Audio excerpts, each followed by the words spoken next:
네, 우리 하나님의 말씀 창세기 25장 1절입니다. 25장 1절 아브라함이 후처를 맞이하였으니 그의 이름은 구드라라. 그가 시므란과 욕산과 무단과 미디안과 이스박과 수아를 낳고 욕산은 스바와 드단을 낳았으며 드단의 자손은 아수르 족속과 느드시 족속과 루미 족속이며 미디안의 아들은 에바와 에벨과 한옥과 아비다와 엘다아이니 다 구드라의 자손이었더라. 아브라함이 이삭에게 자기의 모든 소유를 주었고 자기 서자들에게도 재산을 주어 자기 생전에 그들로 하여금 자기 아들 이삭을 떠나 동방 곧 동쪽 땅으로 가게 하였더라. 우선 6절까지 봉독해 드렸습니다.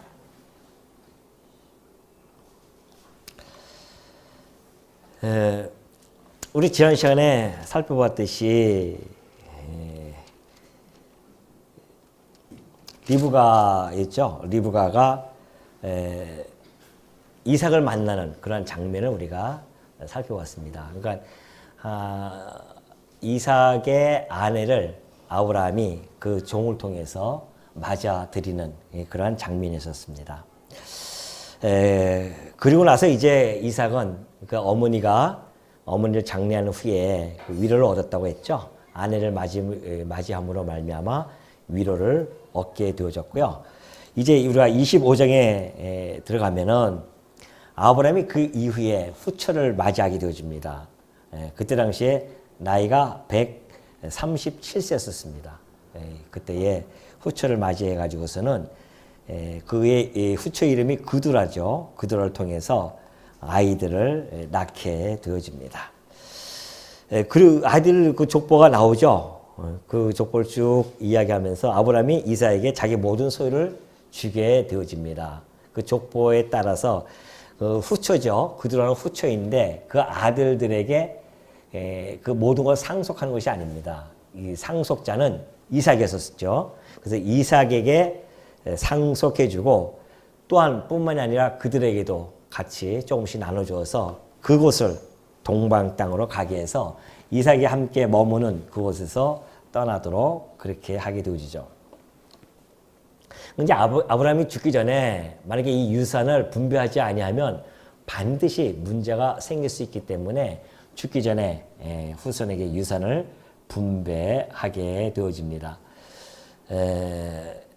결국 이들을 동방, 곧 동쪽 땅으로 가게 되어집니다. 그러니까 이 구드라의 후손들이죠. 후처의 구드라의 후손들을 동방 땅으로 보내게 되어지죠. 그쪽으로 보낸 이유는 그 가나안 땅은 바로 그 약속의 땅입니다. 아브라함에게 약속해 주었기 때문에 그 아브라함이 자기 아들 이삭 그 후예들이 그 땅을 차지할 땅이잖아요. 그렇기 때문에 그들에게 조금이라도 명분을 주지 않기 위해서 그 후처의 아들들은 그 약속의 땅에서부터 벗어나도록 그래서 동방 쪽으로 보내게 되어집니다. 그 동방으로 그들을 가게 되어져서 이 언약 자손의 혈통에 대해서 정확하게 구분을 짓게 되어집니다. 물론 이들은 하나님께서 이다음에 이제 그 언약 자손들에 대한 징계 도구로 사실은 준비해 놓게 되어지죠. 이들이 나중에 언약 자손을 갖다가 하나님께서 교육을 시킬 때에 이 동방에 있는 사람들로 하여금 치러 올라오게 되어집니다. 그것이 이제 나중에 사사기에 보면 잘 나타나 있거든요. 사사기 6장 3절을 보니까 이스라엘이 이제 파종을 해요. 파종하면은 곧바로 이 미디안 족속, 여기 보면은 미디안 나와 있지 않습니까? 미디안이라든가 또 아말렉과 동방 사람들이 그래요. 이들이 지금 동방, 곧 동쪽 땅으로 가게 했는데 그 동방 사람들이 치러 올라오게 해 줌으로 말미암아 결국 하나님께서는 이들로 하여금 당신의 언약 자손들의 징계의 도구로서 그들을 또 사용하게 되어집니다. 그렇게 해서 후처 그들과 낳은 그런 자식들을 간단하게 소개를 해 주고요. 그리고 이제 7절에 가면은 아브라함이 향년이 175세라 그의 나이가 높고 늙어서 기운이 다하여 주고 자기 열제로 돌아가매 그렇게 이야기합니다. 아브라함이 기운이 다하고 나이가 높고 늙어서 기운이 다해 죽었다고 하는 것은 하나님께서 그에게 정하신 그 뜻을 다 하고 또한 그의 수명조차도 하나님께서 다 살게 해 주어서 천수라고 하죠. 오늘 세상 사람들은 천수라고 하는데 그걸 다 살게 해 주고 그를 데려가게 되어집니다.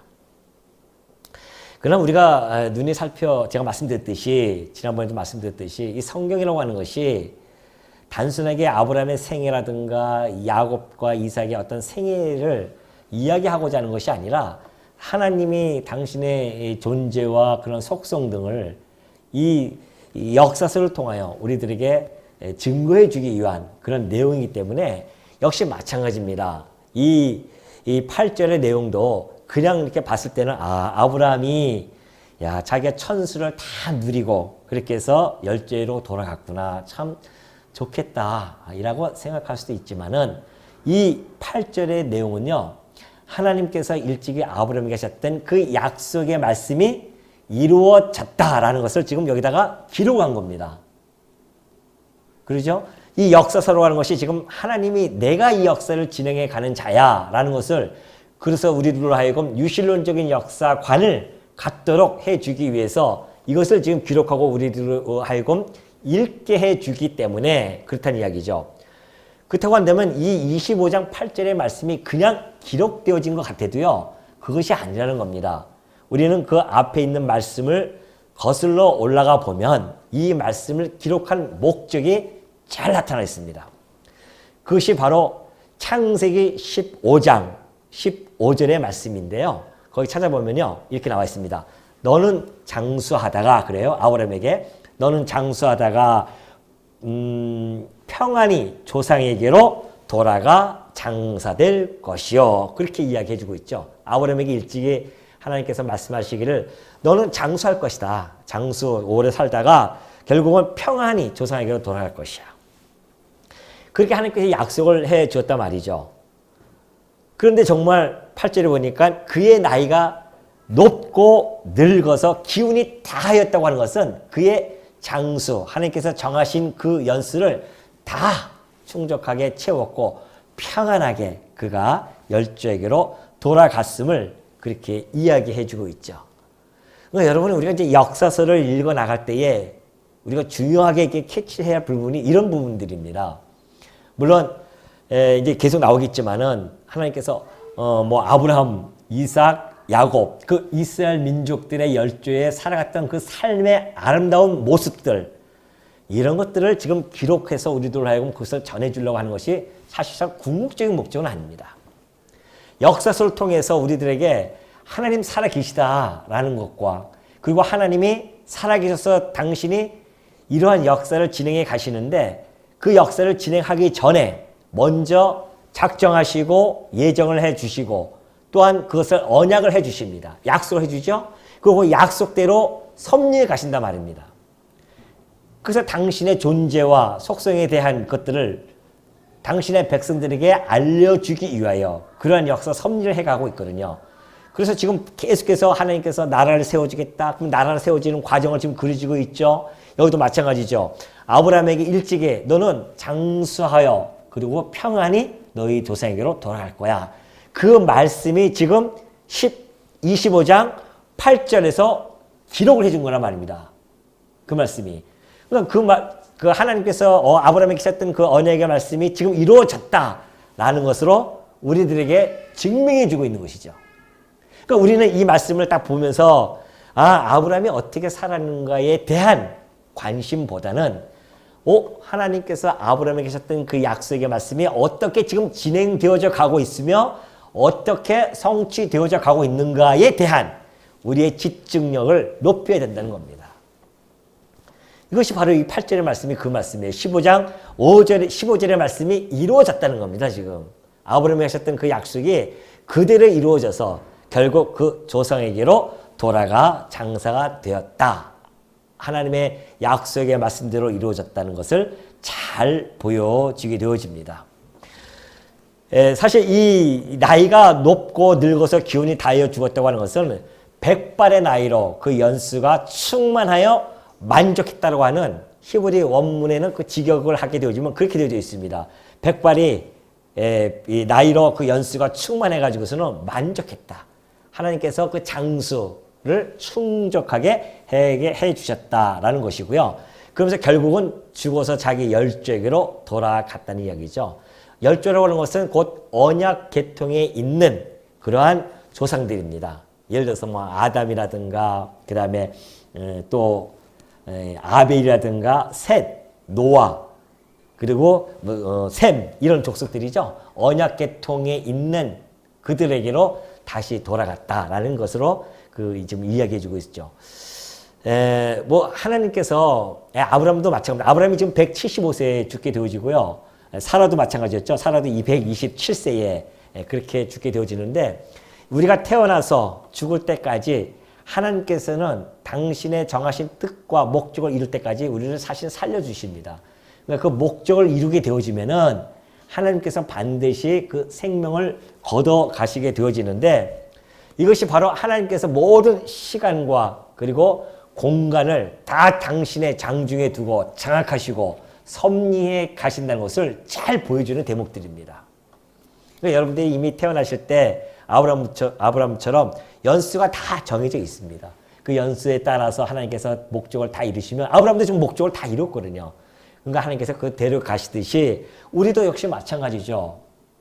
혹시 내일 목적을 이룰지 모레 목적을 이룰지 모르지만은 우리는 그 목적을 모르지만 하나님께서 나에 대한 목적이 있습니다. 그 목적을 이룰 때까지는 하나님께서 살아가게 하시다가 목적을 이루면 그럼 데려가시는 거죠.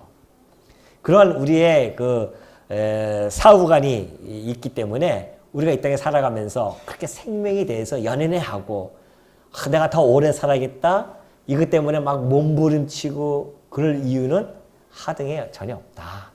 하나님께서 내게 주어진 연수가 있기 때문에 그냥 그 연수대로 살아가다가 데려가시면 끝나는 거예요. 우리 할 일 다 마치게 해주시면은. 그러니까 우리는 이제 그런 걸 두려워하는 것이 아니라 오늘 내가 지금 오늘 하루를 살아가면서 이 하루에 살아가면서 나를 붙들고 가시는 그 하나님 여호와를 어떻게 내가 알고 깨달아서 오늘 하루 그 하나님을 찬양하고 경외하면서 살아가는 것인가에 대한 집중력을 높이는 것이 더욱 알찬 우리 성도의 삶이 되어질 수 있다라는 것이죠. 그러면서 그가 죽게 되어져서 9절에 보면 그의 아들들인 이삭과 이스마엘이 그를 마므레 앞 해적속 소할의 아들 에브론의 밭에 있는 막벨라 굴에 장사하였으니 이것은 아브라함이 해적소에게서 산 밭이라 아브라함과 그의 아내 사라가 거기 장사되니라. 그래. 아브라함의 매장지는 일찍이 사라가 죽었을 때요. 샀잖아요. 막벨라 굴을 샀단 말입니다. 그 굴을 사고 그 굴뿐만이 아니라 밭까지 다 같이 사죠. 그렇기 때문에 그 땅에 대한 것을 믿음으로 사실은 아브라함이 그 땅을 삽니다. 비록 그가 객지에서 왔지만 그가 그 땅을 삼으로 말미암아 그는 믿음은 바라는 것들의 실상이요 보지 못하는 증거라고 했지 않습니까? 보지 못하는 것들의 증거라고 했어요. 아브라함은 그 땅을 사서 거기서 사라를 매장시키고 자기도 매장되어짐으로 말미암아 비록 그 바라는 것들 믿음으로 그걸 사고요. 아브라함은 그걸 믿음으로 샀단 말입니다. 왜? 하나님께서 이 땅을 우리 후손들에게 주신다고 했으니까 그걸 바라는 마음으로 그 땅을 샀어요. 그래서 이것이 바라는 것들의 실상으로 나타나게 되어졌단 말입니다. 그리고 후손들이 그 땅에 들어와서 점령해서 살 것을 그가 보지는 못했지만 그 매장지를 통해서 그들에게 후손들에게 증거로 보여준단 말이죠.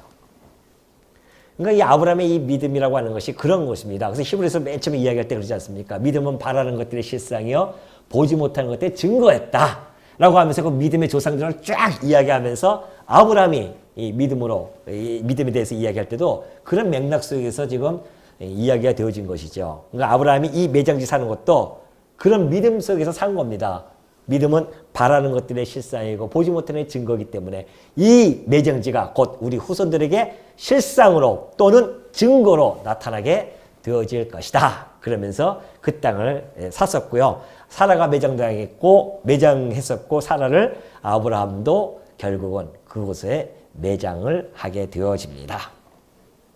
이것이 이제 아브라함이 가졌던 그 믿음이 결국 매장주를 통해서 나타났음을 잘 보여주는 대목이 아닐 수 없고요.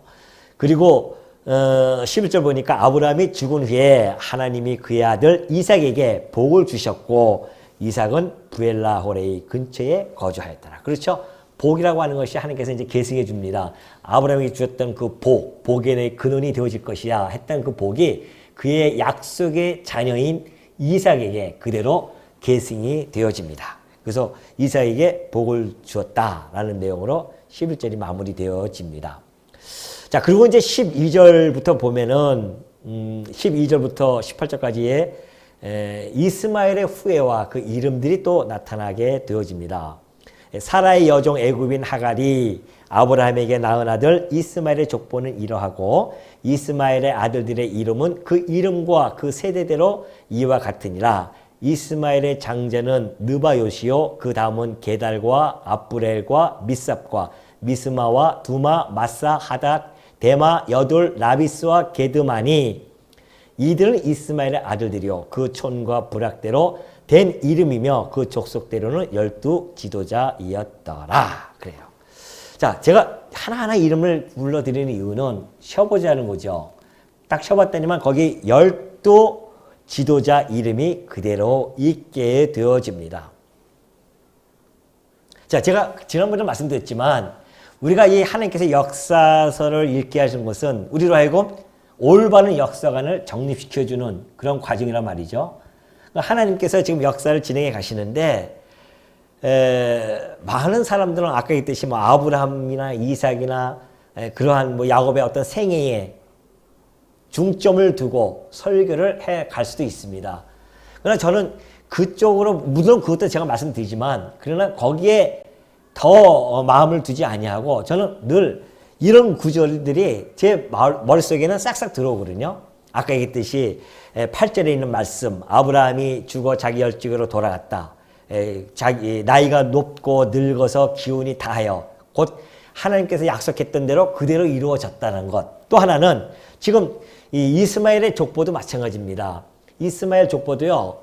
지금 12두령을 이야기, 12 지도자들이 이제였더라. 족속대로 그렇게 이야기를 하고 있지 않습니까? 그런데 이 말씀을 기록한 이유가 왜 그렇게 하나하나 다 이야기하잖아요. 지금 후처 그두라의 족속들은 6명이었더라 얘기 안 하죠. 그런데 이 이스마엘의 아들들은 쫙 족보를 이야기하고 꼭 12 지도자이었더라 족속대로 그렇게 언급을 한단 말입니다. 왜 그러면 이런 언급을 하는가? 그것을 우리가 그래서 앞 성경을 전체적으로 그리고 문맥적으로 알지 못하면은 오해가 되어지는 부분들이 많고 이해가 잘 안 되는 부분도 있고요. 그냥 이런 중요한 구절들이 스쳐 지나갈 경우도 참 많이 있습니다. 근데 저는 이런 구절들이 탁탁 눈에 떠올라요. 왜? 우리가 창세기 17장 20절로 한번 넘어가 봅시다. 창세기 17장 20절이에요.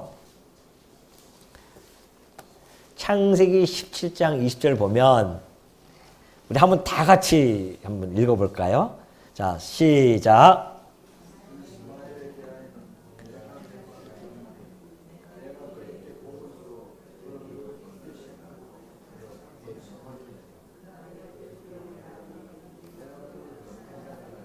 예.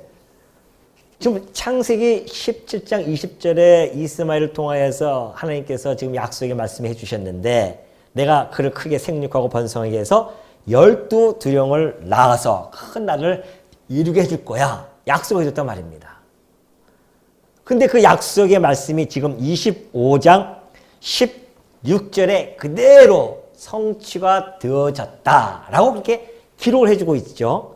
이들은 이스마엘의 아들들이요 그 촌과 부락대로 된 이름이며 그 족속대로 12 지도자 꼭 이걸 언급을 하잖아요. 다른 거는 언급 안 합니다. 다른 데는 뭐 그드라 후손이라든가 누구 후손 몇 명 이거 언급을 안 하는데 이스마엘 후손들을 쫙 이름을 열고 하고 나서는 12 족속이었더라. 12 지도자였더라. 그렇게 꼭 언급을 꼭 합니다. 그래서 우리가 이걸 보더라도 아하 이 역사서 하나님의 말씀 이 역사서라고 하는 것이 하나님께서 당신이 살아계시고 어떠한 분인지를 이 역사서를 통해 우리들에게 증거해 주는 것이 분명하다는 것이 뚜렷하게 나타납니다. 이런 내용들이. 왜? 하나님이 미리 역사서로 가는 것은 하나님이 언약을 해요. 언약을 하고 언약대로 이루어졌음을 보여주고 그것을 기록하게 합니다. 그 기록을 하게 해요. 그래서 그걸 기록해가지고서는 후대들로 알고 이것을 눈에 딱 띄게 해주는 거죠. 이런 것들이 이제 눈에 떠오르면, 띄게 되어지면 우리가 성경을 지금 맥을 잡아서 잘 읽고 있다라고 보면 틀림이 없습니다. 왜 여기서 12지도자 이름이 나오냐 말이죠. 15장이 넘어갔다니면, 17장 넘어갔다니면 그가 12두령을 낳을 것이다. 하나님의 그 약속이 있었는데 그 약속이 봐라! 지금 이루어지지 않았느냐. 뭘로? 역사적인 사실로 이루어졌다. 그런 이야기입니다. 이런 것들이 우리 눈에는 잘 띄어요. 이런 것들이 확 띄어야 됩니다. 그냥 아브라함이 복을 받았는데 진짜 들어가도 복 나가도 복 얼마나 복을 받았을까.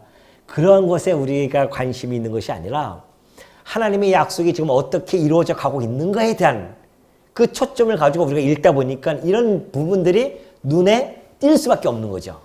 그러니까 어떠한 관점으로 본인에 따라서 성경이 보여지는 겁니다.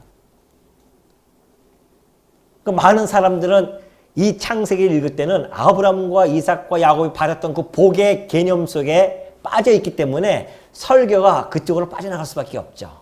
아브라함은 삶에 대해서, 이삭의 삶에 대해서 또는 야곱의 삶에 대해서 그런 부분들을 갖다가 발췌해서 이야기할 수밖에 없지만 우리는 이 성경이 하나님이 당신의 살아계심과 어떠한 분이신지를 계시해주는 그런 계시적인 관점으로 보니까 이런 부분들이 눈에 띈단 말입니다. 안 그러면 이 부분이 눈에 띄지 않죠. 그럼 지나가죠. 읽고 스쳐 지나갈 수 있는 부분인데 우리들은 눈에 띄니까 이걸 언급을 안 할 수가 없죠. 왜? 하나님이 그 전에 미리 약속해 줬는데 정말 약속이 이렇게 이루어졌다. 그것이 역사서란 말입니다. 끊임없이 그것의 반복이에요. 그걸 통해서 하나님이 살아계심을 믿지 못하는 자들에게 봐라. 내가 살아있지 아니하느냐. 나는 그 언약한 대로 이루는 내가 신실한 자이고 이루실 수 있는 전능자이고 그리고 내가 이룰 수 있는 것은 주권자가 아니냐. 이것을 끊임없이 역사서를 통하여 우리들에게 증거해주고 있는 겁니다. 우리는 지금 그것을 발견해 나가고 있는 것이죠. 그렇기 때문에 성경을 읽는 법, 독해력이 우리는 올바르게 지금 맥을 잡고 읽어가고 있는 중이다 보면 사실 틀림이 없습니다. 이렇게 읽지 않고서는 인간의 어떤 삶의 목적을 보고서는 성경을 읽다 보면 그런 설교가 나올 수밖에 없잖아요. 아브라함이 이렇게 해서 복을 받았고 야곱도 이렇게 해서 복을 받았고 끝까지 싸워가지고서는 야곱도 복을 받은 이야기들 뭐 이런 쪽으로 나가게 되어지면 인간의 초점을 맞춰서 우리가 설교를 할 수밖에 없지만 하나님이 계시라고 한다면 하나님이 도대체 어떠한 분이고 우리가 그걸 알아야 되지 않습니까?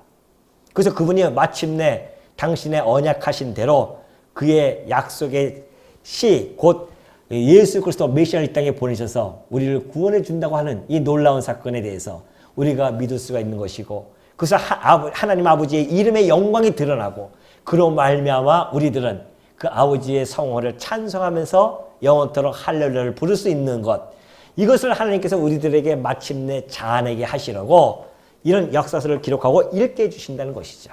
이런 맥 속에서 우리가 발견하게 되어지면 이런 구절들이 우리들에게는 쉽게 눈에 띄게 되어지죠. 하나님께서는 어떠한 인간들이 장색가에 의해서 만들어진 그런 조각, 형상을 통하여서 하나님을 당신을 계시해 주는 것이 결코 아니라는 것이죠. 그러한 인간이 만든 형상으로 하나님을 보여주는 것이 아닙니다. 보이지 아니하시는 하나님이시지만 그 하나님께서는 당신께서 스스로 역사적인 사실화, 당신의 말씀을 역사적인 사실화를 시켜서 당신의 존재를 증명해 가고 그를 통해서 우리들로 하여금 믿고 믿을 수 있도록 그렇게 역사를 진행해 가신다. 그러니까 우리가 그런 관점에서 당신 하나님의 그 원저자의 관점, 그 계시적인 관점을 보니까 이런 부분들이 사실은 눈에 띕니다. 이런 부분을 이렇게 띄는 게 쉽지가 않거든요. 그냥 이런 것들은 지나가죠. 아, 그런가 보다 하고 지나가지만은 저는 이런 부분들이 눈에 띄는 거죠. 아, 12지파, 여기서 12지파 그대로 기록을 한 이유가 바로 거기에 있었구나. 봐라, 내가 언약한 대로 지금 역사를 진행해 가고 있는 자다. 이것을 우리들에게 지금 명확하게 증거해 주고 있는 부분이 아닐 수 없죠. 그리고 이스마엘은 향년이 137세에 기운이 다하여 주고 자기 백성에게로 돌아갔다 그래요. 여기서 자기 백성에게 돌아갔습니다. 이스마엘은 여기서 백성이라는 단어는 암이라고 하는 단어인데요.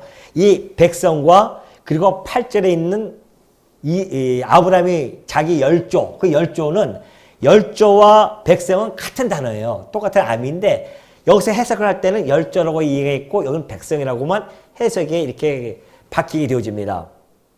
단어는 똑같아요. 그런데 그 의미는 다르게 다가옵니다. 아까 얘기했듯이 아브라함은 자기 열조라고 하는 것은 곧 셈, 그리고 노아, 그 위에 올라가서 있었죠? 아벨, 셋, 아담. 여기까지 올라가지 않습니까? 언약 계통의 후손들, 그 자손들, 그 언약 계통의 계열에 있는 자들, 그런 열조에게로 돌아갔다는 이야기고요. 이스마엘은 자기 백성에게로 돌아갔다고 하는 것은 자기 백성에게 돌아갔던 것은 결국은 유기되어진 그러한 계열이죠. 예를 들어서 가인이라든가 라멕이라든가 그러한 자들의 백성에게로 돌아갔다는 뜻으로서 아마 이 번역자는 열조와 백성으로 나누어서 그렇게 설명해 간 것이 아닌가 싶습니다.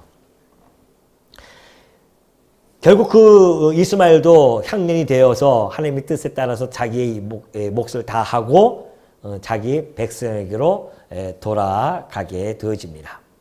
그러면서 그 자손들은 하윌라에서부터 아수르로 통하는 애굽 앞 술까지 이르러 그 모든 형제의 맞은편에 거주하였더라. 그런 이야기를 합니다. 이것도 마찬가지죠. 이 말씀이 어디서 많이 듣던 얘기 아닙니까? 지난번에도 한번 말씀드렸지만 이 말씀은 창세기 16장 12절에서 너희가 이스마엘에게 했을 때의 이야기죠. 네가 들나귀 같이 되어져서 또 네가 그의 손이 모든 사람을 치겠고 모든 사람의 손이 그를 칠지며 그가 모든 형제와 대항해서 살게 되어질 것이다. 그 형제와 대항했는데요. 그 말씀이 곧 그 모든 형제의 맞은편에 거주하였다라는 내용과 일맥상통하는 내용입니다. 틀림없잖아요. 우리가 역사서를 읽어나가는 이 내용의 이 관점이 틀림없단 말입니다. 하나님께서 미리 약속한 것들이 이루어졌다. 그걸 보여주는 거예요. 언약하신 것들이 지금 이루어졌다. 그걸 우리는 그 작업, 확인하는 작업입니다. 지금 우리가 역사서를 읽는 것은 미리 먼저 이야기했던 그 하나님의 약속이 정말 이루어졌는가에 대한 관심을 가지고 확인해 보니까 그대로 하나하나씩 적어주잖아요. 그것이 이루어졌어. 그것이 이루어졌어. 그래서 하나님이 살아계셔. 인간의 형상으로 만들어서 하나님이 살아계심을 증거하는 것이 아니라 이런 역사적인 사실로 하나님의 살아계심을 증거해 주는 것이죠. 그래서 우리는 그 역사적인 사실로 말미암아 하나님의 살아계심에 대한 확고한 믿음을 이런 걸 읽어나가면서 계속 쌓여나가는 겁니다. 맞아. 이렇게 나가는 거죠. 그러면서 우리도 구약 백성의 관점에서 지금 보고 있는 거예요. 물론 우리는 신약적인 백성이기 때문에 예수 그리스도 메시아, 구약에서 이야기하고자 하는 메시아가 왔어요. 실질적으로 왔단 말입니다. 그걸 우리는 알고 있죠. 그러나 우리가 구약을 상고하기 때는 구약적인 관점에서 상고하게 되어지면 더 흥미가 있지 않습니까? 정말 그러한가 확인해 나가면서 그렇다고 한다면 하나님께서 일찍이 메시아를 보내겠다고 했는데 여자의 후손을 통해서 하나님께서 우리를 구원해 주시겠다는 그 약속의 말씀이 정말 실현 가능한 일인가에 대한 관점으로 보기 시작하면은 점점 믿음이 우리들 안에 쌓일 수밖에 없는 겁니다. 물론 우리는 신약 백성이기 때문에 신약적인 관점에서 우리는 보고 이미 실체를 보고서는 이걸 보기 때문에 더욱 우리는 확인하는 작업입니다. 우리가 역사서를 읽는 것은 하나님에 대한 확인 작업이죠. 와, 진짜 그렇구나. 그것들만 제가 지금 체킹을 해드리는 겁니다. 읽어나가면서 이것이 바로 앞에 이런 부분들이 이루어진 겁니다. 이러한 부분들이 이렇게 이루어졌습니다를 제가 반복해서 여러분들에게 확인시켜주고 지난번에 말씀드렸잖아요. 그 확인 작업이 왜 이렇게 반복적으로 이루어져야 되는가? 안 믿으니까 우리가 못 믿어요. 잊어버려요. 금방. 잊어버리고 또 잊어버리고. 눈에 보이지 않는 하나님이기 때문에 안 보이니까 믿지 못한단 말입니다. 근데 이런 작업을 또 매 주일마다 이것을 우리가 듣고 확인하면서 우리는 깨닫고 또 깨닫고 맞아. 하나님이 살아계시는구나. 이것이 우리들에게 마음속에 깊이 쌓이게 되어진다는 겁니다. 그러면서 이제 19절을 넘어가면요. 아브라함의 아들 이삭의 족보는 이러하니라. 아브라함이 이삭을 낳았고 이삭은 40세에 리브가를 맞이하여 아내를 삼았으니 리브가는 밧단 아람의 아람 족속 중 부두엘의 딸이요 아람 족속 중 라반의 누이였더라. 이삭이 그의 아내가 임신하지 못함으로 그를 위하여 여호와께 간구하며 여호와께서 그의 간구를 들으셨으므로 그의 아내 리브가가 임신하였더니 그 아들들이 그의 태 속에서 서로 싸우는지라 그가 이르되 이럴 경우에는 내가 어찌할꼬 하고 가서 여호와께 묻자온대 여호와께서 그에게 이르시되 두 국민이 내 태 중에 있구나 두 민족이 내 복 중에서부터 나누이리라 이 족속이 저 족속보다 강하겠고 큰 자가 어린 자를 섬기리라 하셨더라. 그렇게 이야기하죠. 아브라함의 아들 이삭의 족보는요. 자세히 나옵니다. 그러죠? 그럴 수밖에 없습니다. 이 역사서가 이스라엘, 즉 하나님의 택한 백성들을 중점적으로 기록을 했기 때문에 그들에 대해서는 구체적으로 하나하나 열거해서 그들의 사건 하나를 기록하게 해서 지금 하나님의 역사를 써내려가고 있는 거죠. 앞에 있는 구드라의 후손들이라든가 이스마엘 후손들의 이름들은요. 그냥 이름만 딱 적어놨습니다. 그러나 그 이름 안에는 하나님의 역사가 그들의 역사가 축약이 되어져 있습니다. 사실은. 그렇지만 우리가 그것을 일일이 다 알 필요는 없다는 것이죠.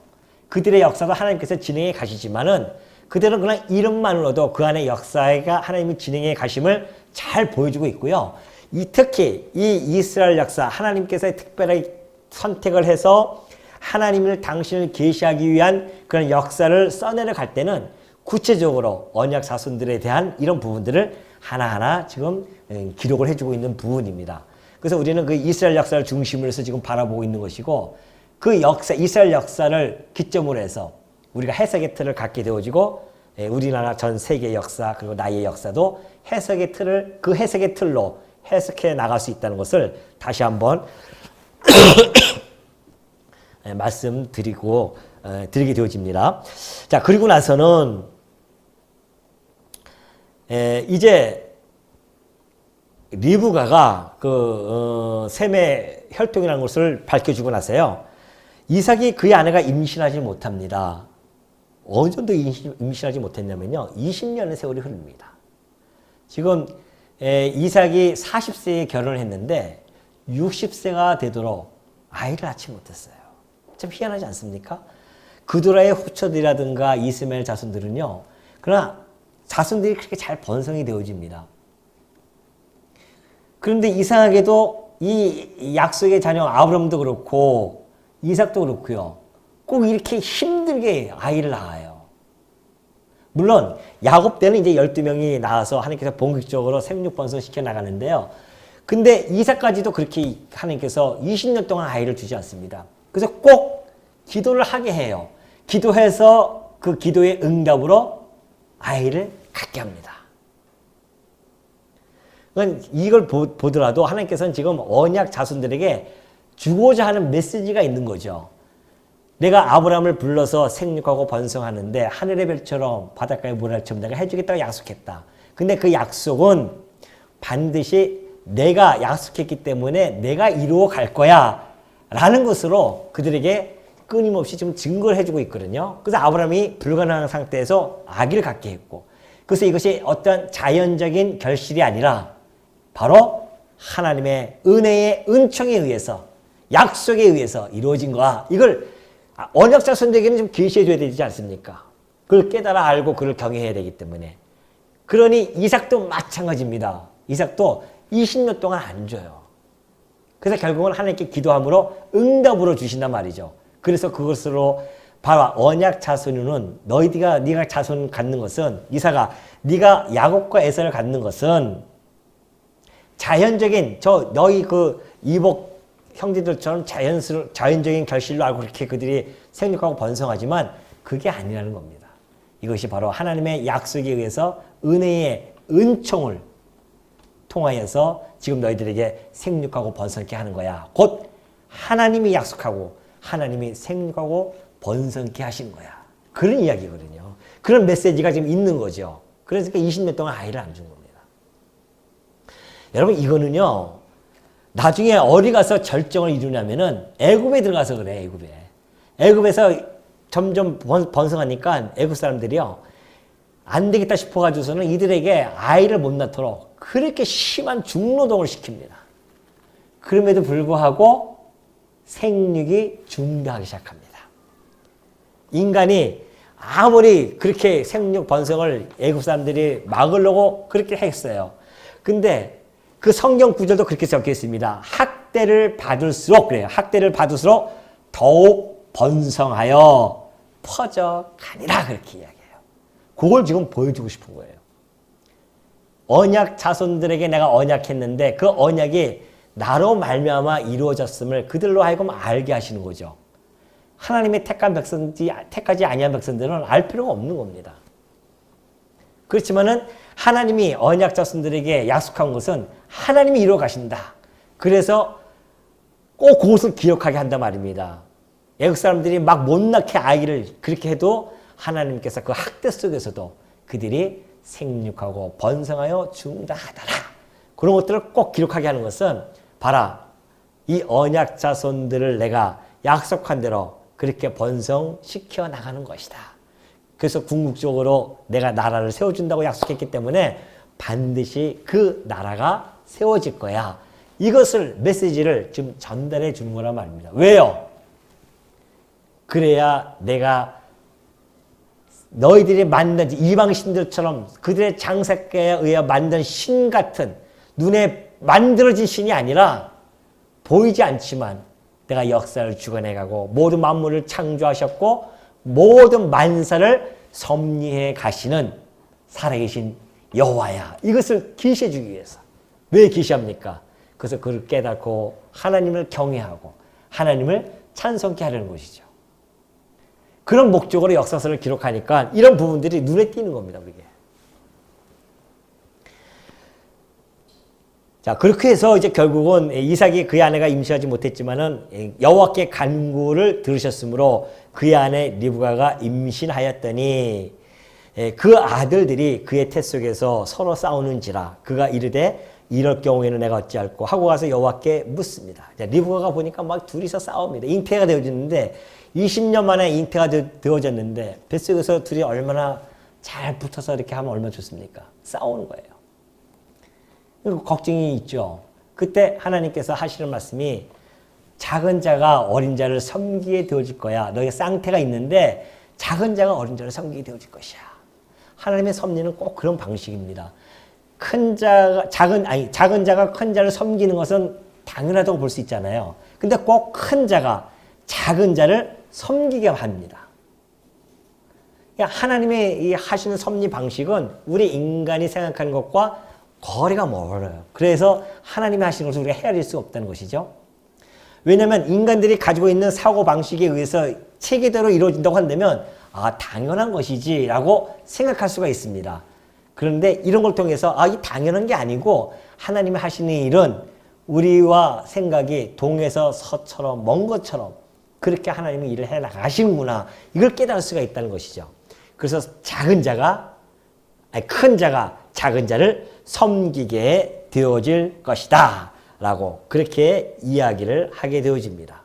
근데 여러분 놀랍게도 이것이 언제 이루어집니까? 다윗 시대 때에 완벽하게 이루어집니다. 사무엘하 8장 13절 14절에 보면요. 이들이 이제 이 에서가 에돔 족속이거든요. 에돔 사람이 다 다윗의 종이 되니라 그렇게 이야기가 나와요. 다윗이 에돔 지역을 완전히 점령해가지고 다 종으로 삼아버립니다. 그래서 그들이 그 다윗을 섬기게 되어짐으로 말미암아 그때에 이 하나님의 말씀이 완벽하게 이루어지죠. 그러니까 하나님께서 지금 한 개 한 개 이렇게 예언의 말씀을 던져주는 것은 이 말씀대로 역사가 진행되어져 갈 거야 라는 것을 암시하고 시사하는 것이죠. 그런 것들이 우리들에게 끊임없이 보여주고 있는 내용입니다. 하나님께서 하시는 말씀은 제가 그런 말씀드렸지만은 하늘에서 흩어지는 법이 없어요. 땅에 떨어져서 없어지는 법도 없습니다.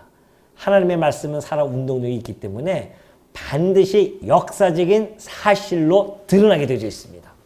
우리는 그걸 보고 믿는 거고요. 하나님에 대해서. 그래서 어린 자를 섬기리라 했던 말씀이 성취가 되어지고요. 그 해산 기한이 찬즉 태의 쌍둥이가 있었는데 먼저 나온 자는 붉고 전신이 털옷 같아서 이름을 에서라 하였고 후에 나온 아우는 손으로 에서의 발꿈치를 잡았으므로 그 이름을 야곱이라 하였으며 리브가가 그들을 낳을 때에 이삭이 60세였더라. 야곱과 에서가 태어나는 과정을 잘 그려주고 있습니다. 자, 그러면서 이제 그 아이들이 장성함에 에서는 익숙한 사냥꾼이었으므로 들 사람이 되고 야곱은 조용한 사람이 되었으므로 장막에 거주하니 이삭은 에서가 사냥한 고기를 좋아하므로 그를 사랑하고 리브가는 야곱을 사랑하였더라. 그래요. 자, 에서는 사냥하는 사람이라 이삭이 좋아했었습니다. 왜? 사냥하는 고기를 주니까 이삭을 그걸 좋아했지만은 야곱은 어머니와 함께 장막에서 있어요. 그래서 리브가가 야곱과 함께 야곱을 사랑합니다. 왜 그랬을까요? 리브가의 머릿속에는 항상 그 하나님께서 하셨던 약속의 말씀이 마음속에 있는 거예요. 큰 자가 작은 자를 섬길 거야. 그러니까 야곱에 대한 애착이 아주 리브가는 있는 거죠. 그 하나님의 말씀이 기억나기 때문에. 그래서 그 장막에 거주하게 하면서 그는 야곱에게 그런 이야기를 아마 많이 했겠죠. 그래서 장자의 명분이 얼마나 중요한 것인가에 대한 부분을 아마 야곱은 귀에 닦지 않도록 들었을 것입니다. 그러니 야곱이 어느 날 이제 죽을 써옵니다. 에서가 사냥한 고기를 가져오죠. 힘들게 이제 사냥을 해서 돌아왔는데 마침 야곱이 죽을 썼어요. 팥죽을 썼단 말입니다. 피곤하니까는 야곱이가 하는 이야기가 야 그거 내게 좀 주어라.